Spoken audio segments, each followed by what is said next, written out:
आज हम बात करने वाले हैं रासायनिक अभिक्रिया एंड समीकरण, चैप्टर नंबर फर्स्ट 10th। देखिए हमारे पास तीन चीजें हैं, तीन टॉपिक है और उन तीन टॉपिकों में बात सबसे पहला टॉपिक है रासायनिक अभिक्रिया, जिसे बोलते हैं केमिकल रिएक्शन। केमिकल रिएक्शन होती क्या है इसके बारे में बात करेंगे। तो केमिकल रिएक्शन जब एक या एक से अधिक पदार्थ मिलकर भिन्न भिन्न गुणधर्मों वाले यानी कि भिन्न भिन्न पदार्थ नई रिएक्शन बनाएंगे, यानी कि अभिकारक मिलकर क्या बनाएंगे, उत्पाद का निर्माण करेंगे, तो वहां पे क्या हो जाता है कि रासायनिक अभिक्रिया हो जाती है। नए नए पदार्थों की उत्पत्ति होती है तो रासायनिक अभिक्रिया कहलाती है।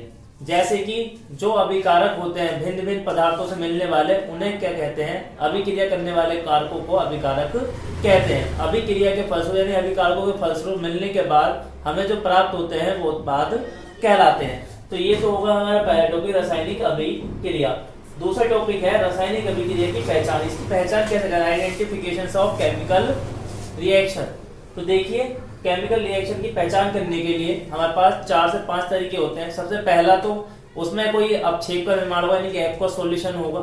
दूसरा उसकी गैस स्टेट चेंज हो जाएगी। तीसरा यानी कि उसके अंदर गैस निकलना। तीसरा उसके कलर में परिवर्तन होगा, कलर चेंज होगा। उसकी स्टेट यानी कि भौतिक अवस्था में भी परिवर्तन हो जाएगा। पांचवा टेम्परेचर, उसके ताप में भी कुछ ना कुछ परिवर्तन होगा। तो देखिए पहला रंग परिवर्तन, दूसरा अवस्था परिवर्तन, तीसरा ताप परिवर्तन, चौथा गैस परिवर्तन और पांचवा उसकी स्टेट में परिवर्तन। तो देखिए ये सारे के सारे यानी कि एक्वस में परिवर्तन हो जाएगा।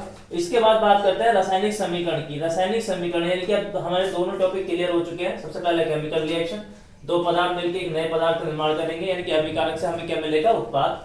दूसरी चीज है आइडेंटिफिकेशन ऑफ केमिकल रिएक्शन, जिससे उसके अंदर क्या होगा, उसकी अवस्था में परिवर्तन होगा, स्टेट में चेंज होगा, जो कि कलर हो सकता है, गैस हो सकता है।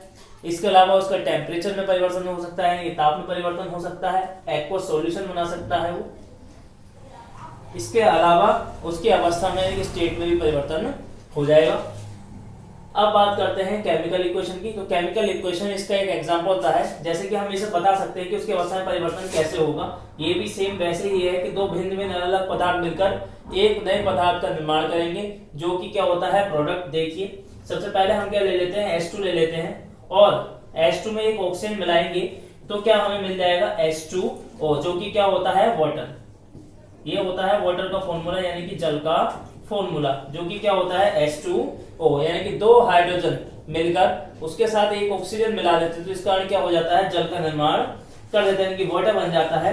तो ये रिएक्शन भी एक केमिकल रिएक्शन है। इसके अलावा हम बात करते हैं 2Mg प्लस O2 मिलकर 2MgO बना देंगे, जो कि होगा मैग्नीशियम ऑक्साइड। तो आप देख सकते हैं वैसे इसके अंदर 12 मॉलिक्यूल्स Mg के तथा 16 मॉलिक्यूल्स ऑक्सीजन के मिलकर मैग्नीशियम ऑक्साइड का निर्माण करते हैं। तो ये रिएक्शन भी क्या कहलाती है, केमिकल इक्वेशन कहलाती है। धन्यवाद।